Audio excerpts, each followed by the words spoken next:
샬롬. 레위기 강의 5번째 찬송가 419장 찬양함으로 드리겠습니다. 주날개미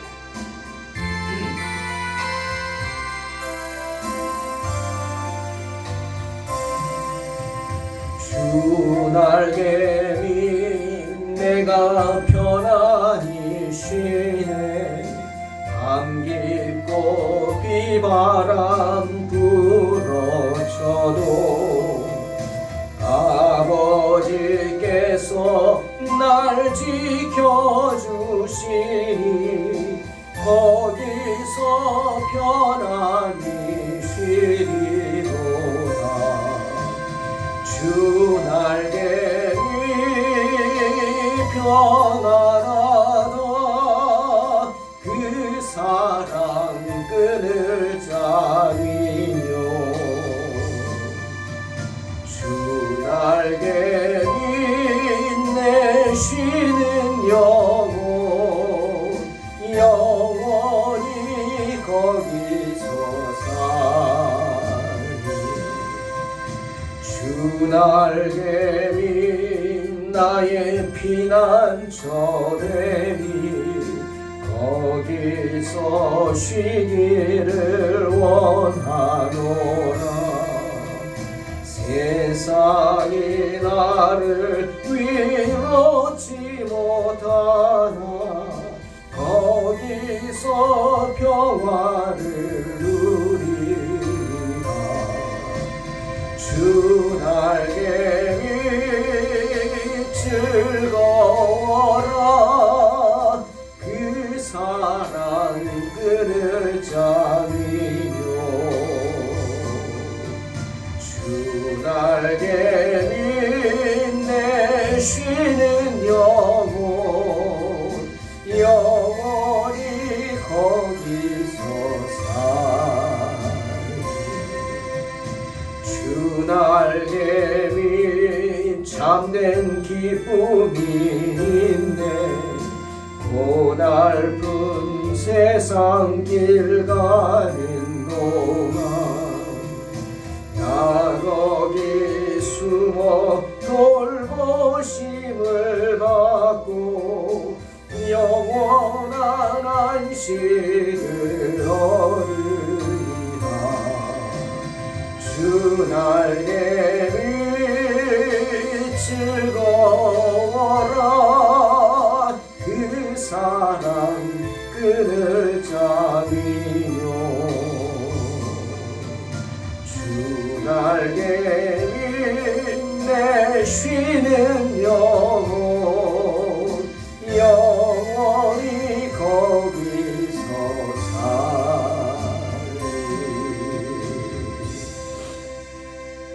아멘. 레위기 2장 11절로 16절 봉독합니다.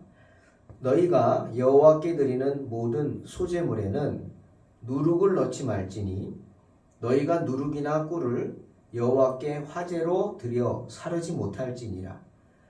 처음 익은 것으로는 그것을 여호와께 드릴지나 향기로운 냄새를 위하여는 제단에 올리지 말지며 내 모든 소제물에 소금을 치라. 내 하나님의 언약의 소금을 내 소제에 빼지 못할지니 내 모든 예물에 소금을 드릴지니라.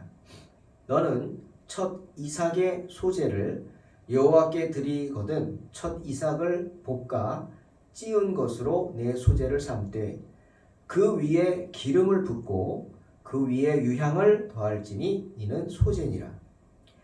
제사장은 찌은 곡식과 기름을 모든 유향과 함께 기념물로 불사를지니 이는 여호와께 드리는 화제니라. 아멘. 계속해서 하나님께 드리는 소제물에 대한 이야기입니다. 소제란 뭐라 그랬죠? 네, 곡식으로 드리는 제사죠. 그런데 소제물을 제물로 드릴 때는 특별한 규칙이 있었습니다. 11절부터 13절까지 그 규칙을 말씀하시죠. 먼저 누룩, 꿀 이런 것은 일체 첨부가 되면 안 되었습니다. 또한 모든 소재물에는 소금을 치라. 소금을 쳐야 했죠. 자, 누룩을 넣어서는 안 된다. 누룩을 넣어서 안 되는 이유가 뭔지 구체적으로 나와 있지는 않지만 우리가 미루어 짐작할 수 있습니다. 누룩은 뭐죠? 부풀게 하는 겁니다. 빵에는 누룩이 들어가야죠. 그리고 누룩을 넣은 후에 바로 먹는 게 아니라 어떻게 되죠? 시간이 필요합니다. 누룩이 모든 그 밀가루에 퍼져서 발효를 시키는 거니까 발효가 될 시간이 필요합니다. 그러니 하나님께 드리는 그 소재물, 그 밀가루에 누룩을 넣어서는 안 되는 이유가 뭐냐? 바로 멋을 부리지 말라는 겁니다. 쉽게 말하면 맛을 내려고 그러지 말라는 거예요. 또한 그 이유는 이스라엘 민족이 애굽에서 나올 때 하나님 뭐라 그랬죠? 무교병을 먹으라 그랬어요. 무교병이 뭡니까? 유교병이 아니라 무교병입니다. 유무, 뭐가 있고 없고 누룩입니다. 누룩이 들어가지 않은 게 무교병이죠. 그러니까 맛이 없죠. 맛이 없습니다. 여러분 피난 가고 도망가는데 맛있는 거 먹으면서 갑니까? 그때는 즐기려고 먹는 게 아니고 죽지 않으려고 먹는 거 아니겠어요? 죽지 않기 위해서 먹어야죠. 뭐 맛있는 거 골라 먹습니까? 먹을 게 없죠. 골라 먹는 게 어디 있어요? 무조건 있으면 먹는 겁니다. 없으면 굶고 있으면 먹고. 그러니 피난 갈 때 애굽에서 피난 나올 때 하나님이 이스라엘 백성들에게 유교병이 아니다. 빨리 무교병을 만들어서 나가라. 그 무교절을 기념하기 위한 거죠. 하나님 앞에 제사 드릴 때는 그렇게 너희가 애굽에서 종되었던 것, 그래서 무교병을 먹고 급히 도망쳤던 것, 그 무교절을 생각하고 기념하라. 그래서 금지되었던 것이다 라고 생각합니다. 또한 꿀 소재물에 역시 사용할 수 없었습니다. 꿀은 가나안에 풍부한 것입니다. 그죠? 젖과 꿀이 오죽하면 흐르는 땅이겠습니까? 근데 그런 꿀 또한 금지되었죠. 어떤 학자는 이렇게 누룩과 꿀 이 두 가지가 금지된 주요 이유에 대해서 누룩과 꿀을 이방인들이 제물에 많이 사용하기 때문일 것이다 라고 합니다. 그러니 이스라엘 백성들이 이 제사를 드릴 때 누룩을 쓰고 꿀을 쓴다는 건 뭐예요? 그러한 이방 신에게 제사 드리는 그 이방 방식을 배우는 거 아닙니까? 사용하는 거죠. 그래서 금지시켰다라고 말합니다. 이렇게 표현하더라고요. 누룩과 꿀에 대한 사용 금지령을 누룩은 영의 근심과 슬픔을 의미하기 때문이요. 그래서 못 쓰게 한 거고, 꿀은 감각적인 쾌락과 활락을 의미하기 때문에 못 쓰게 했다. 이렇게 표현합니다. 그렇죠. 누룩은 빵을 부풀게 합니다. 그렇듯 누룩은 쓸데없는 생각들을 부풀게 한다는 거예요. 그게 근심이죠. 그게 슬픔입니다. 쓸데없는 근심 걱정을 많이 하게 하는 게 상징적으로 누룩이다. 또한 꿀은 달콤함의 상징이죠. 그러니 꿀은 세상의 쾌락이다. 이해가 됩니다. 그래서 하나님께 드리는 소재물에 누룩과 꿀을 넣지 못하게 하신 것입니다. 그리고 모든 제물에는 소금이 필요했다 말하죠. 여러분, 우리가 제물을 생각하기 전에 먼저 한번 제단을 생각해 보겠습니다. 여러분, 제단이 뭡니까? 제단은 여호와의 식탁입니다. 그죠? 우리 식탁에 항상 오르는 게 뭐예요? 소금이죠. 소금이 들어가지 않은 음식은 맛이 없습니다. 뭐 슴슴하다? 말이 슴슴하죠. 맛이 없다? 그 소리죠. 하나님도 그의 식탁에 이렇듯 인간의 식탁에 소금이 항상 있어야 되듯 음식에 소금이 다 들어가야 되듯 하나님도 항상 하나님의 식탁에 소금을 준비하기를 원하셨습니다. 그래서 우리가 소금을 뭐라 그래요? 계약의 소금이라 부르기도 합니다. 왜입니까? 사람들이 항상 소금이 함께하는 식탁에서 먹고 마시죠. 그리고 서로 간에 계약을 맺고 확인도 하듯이 하나님께서도 당신의 제단에서 그의 백성의 예물을 기쁘게 받으시기 때문이에요. 그렇게 계약을 하죠. 그래서 계약의 소금이다 이렇게 표현하는 것 같습니다. 그렇게 하나님은 이스라엘 백성들과 당신의 식탁에서 제단은 하나님의 식탁이죠. 화평한 계약을 맺기를 원하시기 때문입니다. 하나님은 제사 의식을 통해서 우리들과 더불어 먹고 마시기를 원하시고 이스라엘 백성들 또한 하나님과 더불어 먹고 마시기를 원했습니다. 때문에 주님 계시록 3장 20절 말씀이 와닿죠. 볼지어다 내가 문 밖에 서서 두드리노니 누구든지 내 음성을 듣고 문을 열면 내가 그에게로 들어가 그와 더불어 먹고 그는 나와 더불어 먹으리라 말씀하시는 거죠. 고대에는요 소금이 우정의 상징이었다고 합니다. 하나님은 그렇게 제물에 소금을 치게 하심으로써 그들과의 계약을 확인하기를 원하셨다는 겁니다. 하지만 제물에 쓸 소금까지 준비해와라? 그건 아닙니다. 제물을 드리는 자가 가져오는 게 아닙니다. 제물을 태울 장작을 들고 옵니까? 아니죠. 마찬가지입니다. 제물을 가져오면 제물만 가져오면 다 준비되어 있어요. 장작과 마찬가지로 소금도 함께 준비해서 하나님께 제사를 드리게 했습니다.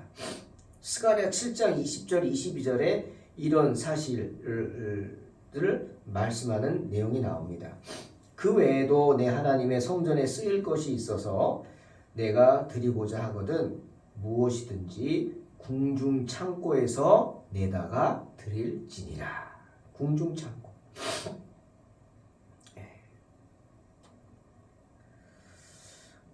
나 곧 아닥사스다 왕이 유브라데강 건너편 모든 창고지기에게 조서를 내려 이르기를 하늘의 하나님의 율법 학자 겸 제사장 에스라가 무릇 너희에게 구하는 것을 신속히 시행하되 은은 100달란트까지 밀은 100고루까지 포도주는 100밭까지 기름도 100밭까지 하고 소금은 정량 없이 하라. 이렇게 제사장 에스라에게 바사왕 아닥사스다 왕이 칙령을 내려 명령한 것을 통해 우리는 알 수 있었어요. 때문에 성전들에는 소금방이라 불리는 방이 있었다고 합니다. 제사장들이 그곳에 소금을 쌓아두었고 제사 때마다 그 소금을 가져와 썼다는 것이죠. 그냥 불로 태울 건데 대충 하지 아니라는 거예요. 제물에 간을 해서 태웠다. 재밌게 표현하면 그런 겁니다. 제물에 간을 해서 태웠어요. 왜? 하나님이 드실 거니까. 하나님 싱겁게 드시면 안 되죠. 하나님도 맛있게 드셔야 된다. 이거. 그게 정성이죠. 그래서 제물에 소금을 치라. 사람의 정성을 보신다는 거. 그런 말씀인 것 같습니다.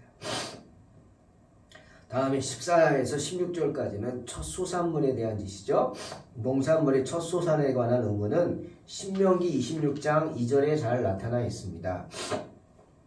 이렇게 나오죠. 내 하나님 여호와께서 내게 주신 땅에서 그 토지의 모든 소산의 만물을 거둔 후에 그것을 가져다가 광주리에 담고 내 하나님 여호와께서 그의 이름을 두시려고 택하신 곳으로 그것을 가지고 가서 그때의 제사장에게 나아가 그에게 이르기를 내가 오늘 당신의 하나님 여호와께 아뢰나이다.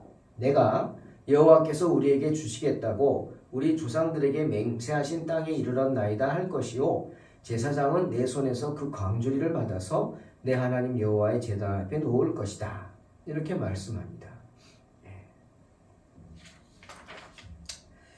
첫 소산물 의무에 대한 신명기의 말씀이죠. 그런데 12절에는 뭐라 그랬죠? 처음 익은 것으로는 그것을 여호와께 드릴지나 향기로운 냄새를 위하여는 제단에 올리지 말라 하십니다. 즉 첫 소산을 여호와께 제물로 드리되 그것을 제단에서 불태우지 말라고 하시는 거예요. 이유가 뭘까요? 그 이유는 우리 지난 시간에도 얘기했죠. 소제물에 지극히 구별된 일부만 드리고 나머지는 제사장의 몫이다. 그 말씀처럼 첫 소산물은 제사장들의 몫이기 때문입니다. 제사장들의 봉사에 대한 수입으로 주어진 것이 첫 소산물이었어요. 제사장들이 기업도 없고 하나님이 기업이기에 제사에 바쳐지는 제물을 제사장들에게 드리는 게 당연하게 여겨졌어요. 왜? 그것이 그들의 수입이죠. 그럼 뭐 맨날 소만 먹냐? 아니죠. 제물로 바쳐진 것을 또 구분해서 제사장들은 팔았죠. 그래서 그걸로 다른 것을 사용했습니다. 디모데전서 5장 18절 성경에 일렀을 때 곡식 밟아 떠는 소의 입에 망을 씌우지 말라 하였고 또 일꾼이 그 싹을 받는 것은 마땅하다 하였다 말씀하십니다. 제사장은 오직 레위 지파에서만 나왔습니다. 왜입니까? 레위 지파는 다른 지파들과는 달리 구별된 지파였기 때문입니다. 때문에 하나님께서는 모세에게 이렇게 말씀하셨어요. 민수기 1장 49절에서 50절.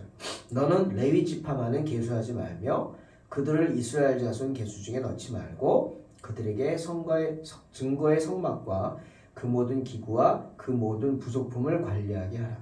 그들은 그 성막과 그 모든 기구를 운반하며 거기서 봉사하며 성막 주위에 진을 칠지며. 싸움에 나갈 만한 장정을 계수할 때 레위 지파는 수를 세지 말라는 겁니다.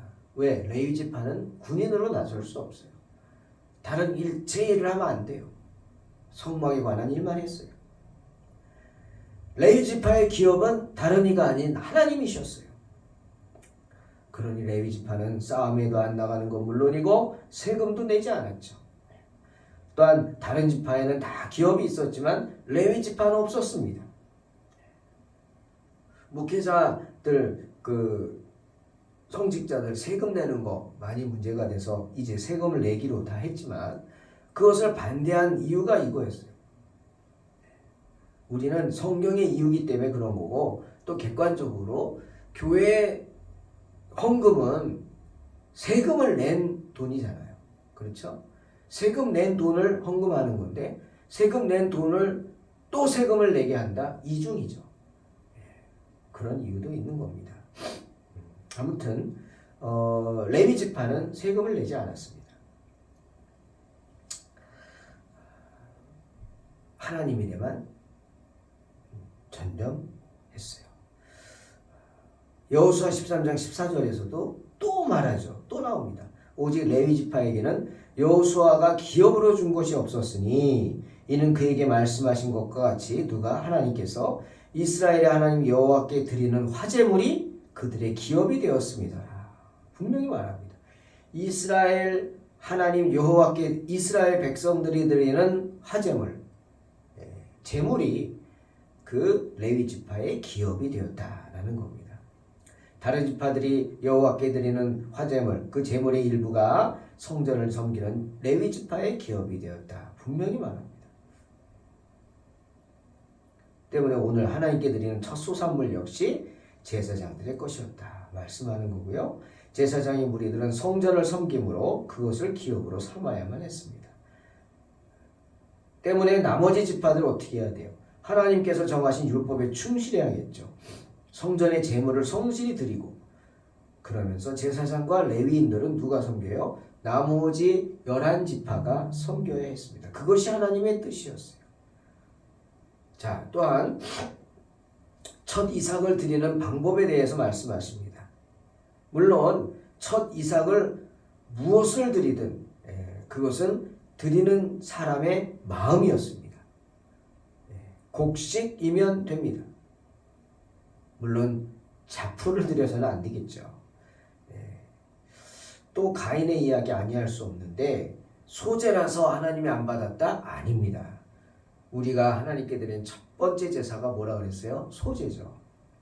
피의 제사가 아니라 안 받으신 게 아니에요. 아마도 레위는 그 마음의 중심이 잘못된 것 같아요. 그래서 하나님께서 가인의 제사를 받지 않으신 것 같아요. 아마 하나님이 기뻐하시지 않는 것을 하나님께 드린 것 같아요. 곡식이 아니었나 봅니다. 때문에 첫 소산, 그 소제는 자유의사에 맡겨진 제물이었지만 드리는 방법은 정해져 있었습니다. 첫 번째로 드리는 자는 작거나 반쯤 시들은 이삭을 드려서는 안 됐어요. 견실한 걸 드려야 됐어요. 충실한 이삭, 처음 익은 것이 돼 충실한 이삭 드려야 했고요. 두 번째로 그러한 그날 이삭들은 그 나달을 탈곡할 수 있도록 불에 말려야 했다고 합니다. 탈곡 가능하도록 불에 말려서 가져와야 했고요. 기름을 그 위에 부어야 했고 또 유향을 그 위에 부어서 태울 때 향기로운 냄새가 나게 해야 했다. 이것이 소제를 드리는 방법입니다. 신학자들이 말합니다. 여기서 유향을 태운 이유가 뭐냐? 유향은 후에 예수 그리스도의 중재를 의미한다. 중보를 의미한다. 그래서 향기로운 제사로 하나님이 받으신다는 거예요. 그렇잖아요. 유향을 첨부했잖아요. 우리가 드리는 게 아니죠. 유향을 첨부했어요. 예수님이 정말 나약한 인간들의 삶 속에 들어오셔서 우리로 하여금 하나님과 중재케 하고 향기로운 제사가 되도록 했다.